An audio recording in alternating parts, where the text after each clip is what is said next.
Hey, salut à tous, c'est Maniac Shonen et aujourd'hui on a un épisode que j'ai bien aimé, mais qui était pas mal différent des précédents. Pour celui-là en particulier, j'aimerais avoir vos avis en commentaire parce que je peux comprendre qu'on l'aime beaucoup, mais je peux également comprendre qu'on ne rentre pas dans le délire et que l'épisode ne plaise pas tant que ça. Enfin bref, parlons-en juste après le générique.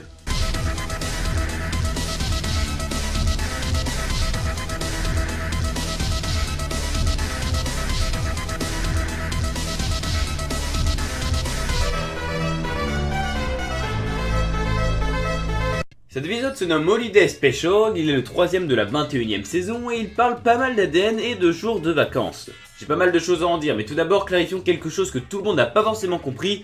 Qu'est-ce que le Columbus Day? Oui, parce qu'on n'a pas ça chez nous en France. Et ben c'est tout simplement un jour de congé qui se fête le deuxième lundi d'octobre et qui célèbre la date d'arrivée de Christophe Colomb dans le Nouveau Monde en 1492. Oui, parce qu'avec South Park, on fait aussi de l'histoire. Bon, ceci étant expliqué, on peut parler de l'histoire. Avec un petit H cette fois. Du coup, tout commence avec les enfants qui pètent un plomb parce que quelqu'un a décidé de leur enlever leur jour de congé du mois d'octobre.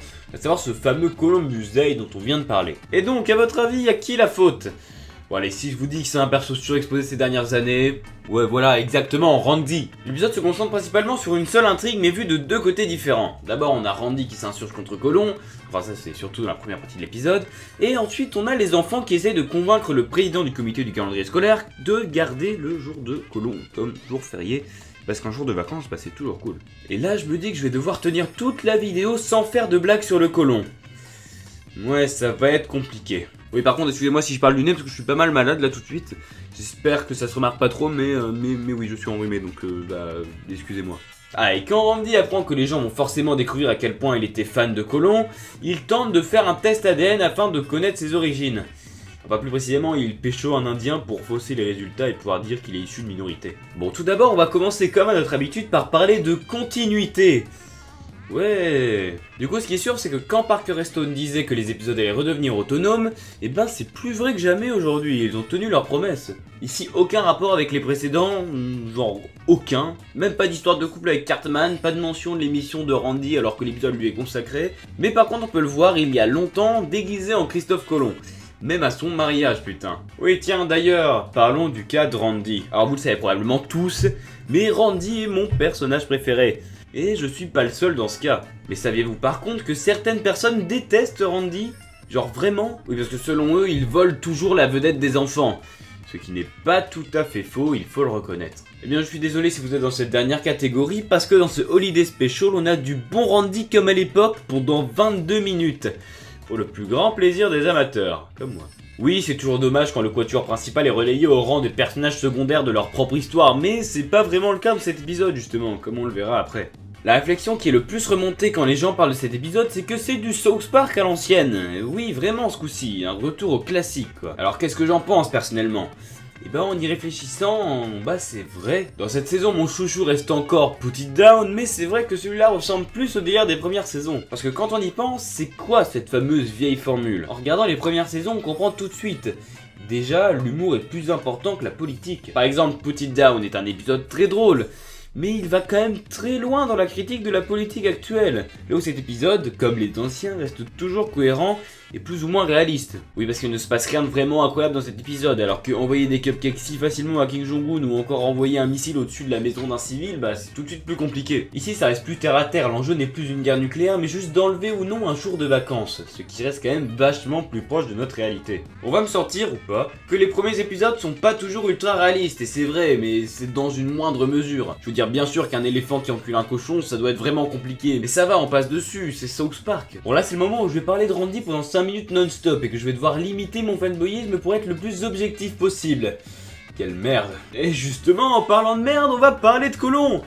Merde Colomb. Oh bordel, j'avais dit que je la ferais pas. Enfin bref, cet épisode se fout allègrement des gens qui se servent de leur généalogie pour jouer les victimes. En effet, on parle ici de certains tests qui existent afin de découvrir d'où viennent tes ancêtres à partir du patrimoine génétique. Ça se démocratise de plus en plus, sauf que dans la pub de ce DNA Enemy, les gens ne sont pas juste heureux de savoir d'où ils viennent, mais surtout de savoir que très loin dans leur passé, on trouve des peuples opprimés. Et je sers d'ailleurs de ça comme par exemple ce gars qui utilise le mot nègre alors qu'il a juste 2% de noir dans son ADN. Ah et par contre le français qui a honte de l'être, c'était pas forcément obligé. On a d'ailleurs un contraste entre cet épisode et White People When Abiding Houses, car là où le premier critiquait le suprématiste blanc, celui-ci critique l'opposé, à savoir la fausse oppression des blancs. Mais alors qu'est-ce qui relie ces deux épisodes?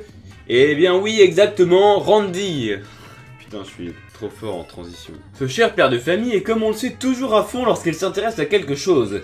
Et il semblerait que depuis quelque temps déjà, Randy s'intéresse à la politique. C'est sûr que là, il se déchaîne encore plus que dans le season premiere. Et il est comme d'habitude à fond dans ses délires, pour notre plus grand plaisir. C'est même lui qui nous dit au début quelque chose d'assez évocateur, à savoir qu'il faut exagérer dans la société d'aujourd'hui, pas de nuance trop en subtilité car sinon les gens ne comprennent pas. Et de la subtilité, il y en a vraiment très peu, notamment quand il chie sur Colon. Ouais, non, je vais pas faire de blague là-dessus. Et oui, en effet, Randy est bien souvent ridicule, dans le bon sens du terme. Oui, parce qu'il y a un bon sens du terme, enfin, je crois. Enfin, je veux dire, il embrasse goulûment un Indien à plusieurs reprises, insulte les habitants de la ville de Columbus, défèque sur des statues. À savoir que les statues de Christophe Colomb ont réellement été vandalisées ces derniers temps. Eh oui. D'ailleurs, si on continue sur ce pauvre Amérindien stéréotypé qui apporte probablement les moments les plus drôles de l'épisode selon moi, Randy était à deux doigts d'avoir des rapports intimes de type rectal avec lui. Si vous voyez ce que je veux dire. Et ouais, Randy était tellement acharné pour arriver à ses fins qu'il a provoqué accidentellement l'amour d'un homme confus, tout ça pour fausser son résultat d'ADN. Putain, il était même prêt à se faire enculer quoi. Contrairement à ce qu'il veut faire croire, Randy n'a finalement rien appris. Mais moi ce que je retiens de tout ça, c'est... est-ce qu'on aura le droit un jour à ce t-shirt ? Non, parce que, genre, sur la boutique officielle, ou je sais pas.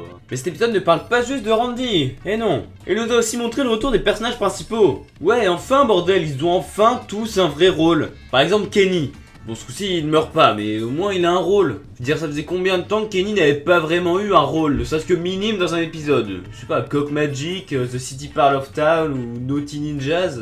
Et putain, Kenny nous avait manqué. Bon, Kenny, tu fais pas énormément de choses, mais tu les fais bien. Bah ouais, c'est marrant la façon dont il menace Monsieur Galtman par téléphone.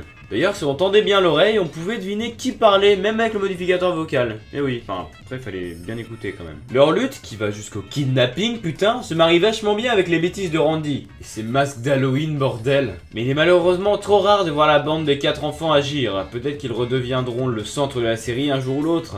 Par contre, le fait que ce soit Cartman qui motive tout le monde à agir, c'est également un retour aux sources, et c'est super cool. Mais attendez, quand je disais qu'il n'y avait aucun rapport entre les épisodes de cette saison, s'il y en avait un en fait. Et si le thème récurrent dans cette saison, c'était...